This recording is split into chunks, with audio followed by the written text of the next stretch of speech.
Alright, this is James Rodriguez, Team Nightmare, coming at you with the first place finish at the AZ Regionals. He's running Harpies. Alright, so I went finished X1. There was no undefeated by the end of the rounds. I'll go to the tech list and I'll do my my round and stuff. So 3 Chandler, pretty standard. 3 Queen. I went ahead and played 3 Dancer just so I can pile through back row and have some extra targets that actually did things. Here's where a lot of people are gonna disagree with me. So I ran 1 Lady 1 and 1 Cyber Harpie Lady. The reason why I did this is I didn't want to draw into a lot of normal summon monsters, and so I tried to reduce on the number of monsters that would be dead essentially when drawing. Reason why I ran 1 of each in this way is this is really good against like Fire Fist and bujins, and this allows me to OTK like later in the game. Sorry for the noise rat I have right now. So 1 Pet Dragon, of course, for the Draco Sack or Big Eye when you need it. I opened this a little bit too often this today, but I still managed to pull it off. 1 Zephyros gives you a lot of good play, like I've said in a lot of my other videos, to recycle things and to do good rank 4 plays that recycle party, for example. I decided to run 2 Max Ds for the event, knowing that there's going to be a lot of mermails, geargias, dragons. Just having that advantage game 1, allowing me to draw into my combo pieces really fast. I tried to go a little bit more speed and aggro for this event. I decided to run only 2 hunting round. I also wanted to reduce the number of dead draws I could potentially have, so I wanted to run 2. I did decide the 3rd for matches where they had to fill spell themselves, or that I knew they were going to be citing in a lot of back row hate, you know, MSTs and stuff. 1 Elegant Aegis, of course, 3 Sign, most broken card in the deck. 2 Lance, opted for 2 Lance for the protection going 2nd. So you can do things like summon Dancer. If they had Torrential or what have you, you can protect the Dancer with Lance and still go off. Or, you know, Chandler, whatever you need to summon that turn. Did you like Lance over Wiretap or 7 Tools? Yes, because Wiretap and 7 Tools and Trap Stun, or World of Cure for that matter, I have to wait a turn to do anything to secure my play. I'd rather just push on my turn when I can, and when they potentially don't have the answers. So usually they end up wasting the 1 card they have for my response to my summon. I can usually hit at least 1 to 2 other cards going off of Lance. So, and additionally, against decks like Fire Fist, I can do a lot of battle step type stuff that the other 2 just don't do for you. So a lot of people, sometimes I'll Veiler my Channeler, they think they're home free, and then I can just Lance over them and then like, oh crap. 1 Book of Moon gets around Trap Stun and things of that nature, you know, just stopping at plays.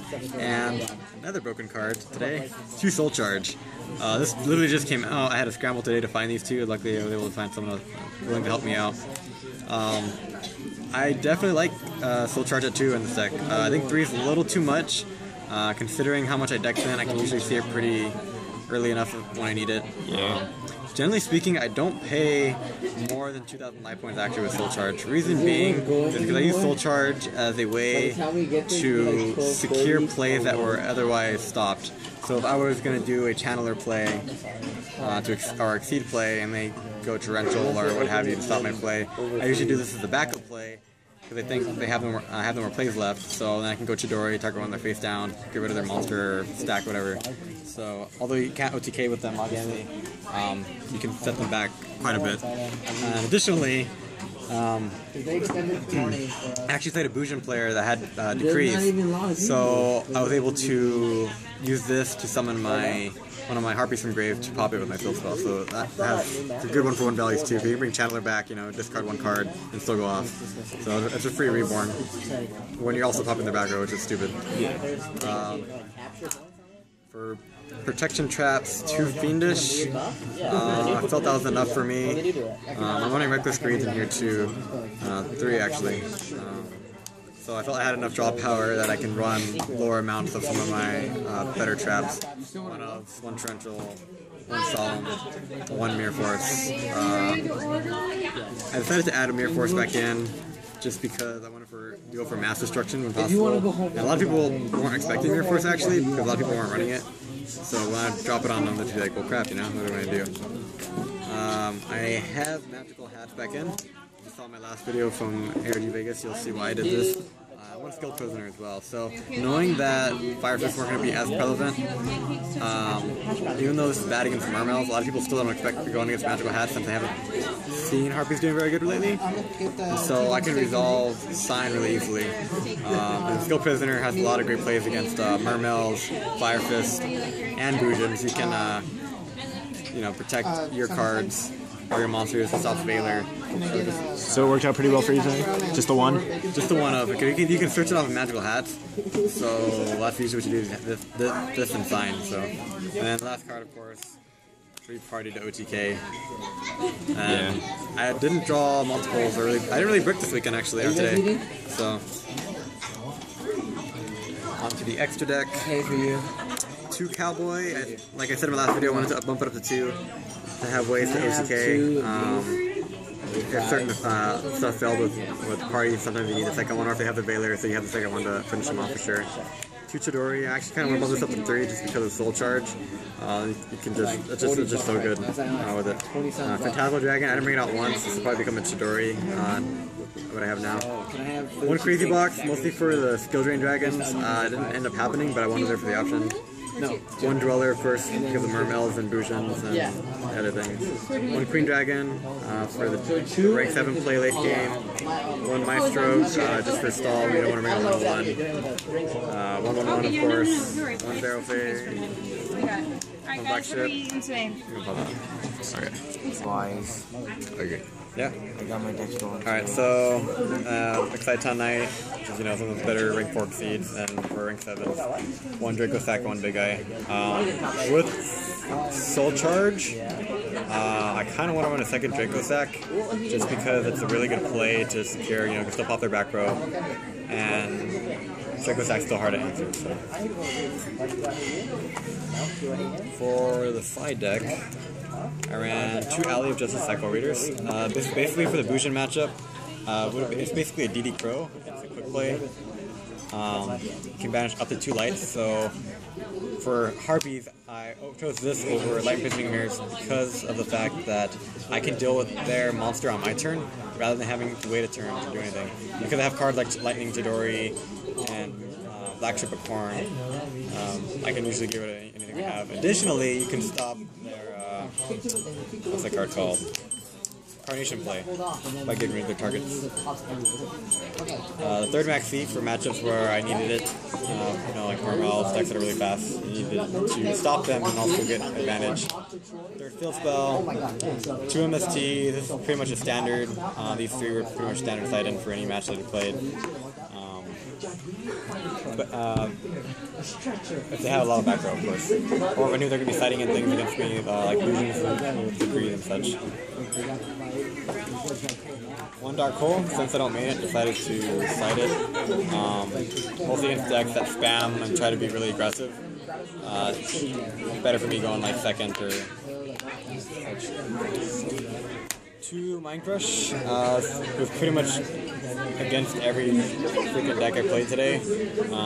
Sometimes I would side this in different, depending on if I was going first or second. If I was going first, I usually side these in, just because you have a better chance of doing things. 1 Full House. I didn't get to resolve this today, unfortunately. I didn't see it at all today, so. But at Vegas, I resolved it many times and just destroyed people when I did resolve. So I still like it against Fire Fist matches or decks that run a lot of backward like geargia. Soul Drain, mostly for mermails and, you know, bujin. 2 Overworked. Again, Fire Fist, Adult Chase, other decks. And 2 Vanities for mostly for dragons and mermaids. Alright, there was 308 players today. How was your matchups? Alright, so going on to my matchups right here. My first round was against mermails as a 2-1. It was actually a friend of mine from our locals, so it's pretty good match. Basically, game 2 and 3, I actually won pretty much just vanities alone. The game state was pretty reduced, and he just couldn't draw in the sea to get rid of my vanities game 2 and 3, so I ended up winning that one. Round 2, I played Fire King, played 2 Odham. I have a really good matchup against them. You can go into Chidori and Abyss Dweller to stop Runics. So they have a lot of trouble dealing with the deck. Round 3, I played against Bujin, the 2 Odham. Made kind of some misplays on his part. I just made sure to push on those and to secure my game against him. Round 4, I played blackwings actually, which is actually kind of a scary matchup just because I have the Icarus attacks and Delta Crows. Luckily though, he didn't hit any of my important cards, and the cards that usually did hit with Icarus that were chainable, like Reckless Greed or Skill Prisoner going to grave, which is not bad in the first place. So round 5, I played Constellars. I 2-0'd him as well. He didn't really draw that well. Most of his back row was non-chainable. If they were, I had the Lance to protect my monsters. So just go through the back row and then Chidori away his Omega. Round 6, I played evilswarms. Really cool guy actually. He ended up getting, I think, 3rd place. Hunting ground pretty much put in most of the work for that game. I think game 2, he mind crushed. I'm a channeler. He mind crushed my queen because he knew I had it. Which was going to be going for game. He saw I had a party in hand, and I said it, and he had no way to deal with it for next turn, and I finished him off next turn. Round 7 was against Fire Fist with quite a few techs. Ended up going 2-1. I lost in game 2. He was able to gain quite a bit of advantage using Call the Haunted with his bears, and I just couldn't catch up in time. Round 8, I played Geargia, which is actually my first and only loss. Game 1, he main decks a lot of side cards like Mind Crush and extra Dust Tornadoes and such. So that was a pretty hard game actually. Actually ended up winning game 1 though. Game 2, decided on even more back row hate. Game 2 and 3, I just really couldn't deal with it. I think at one point he had like 3 or 4. Like 2 MSTs and 2 Dust Tornadoes set, so he was making sure I wasn't getting anything off. Unfortunately, none of the cards were signed from back row, otherwise that would have been very much my benefit. And my last round was against bujins, which I 2-0'd. Opened up pretty strong. But yeah, other than that, that's pretty much my deck profile for today. Went 1st place for today, and yeah. If you guys have any questions, just comment, rate, and subscribe. Nightmare out.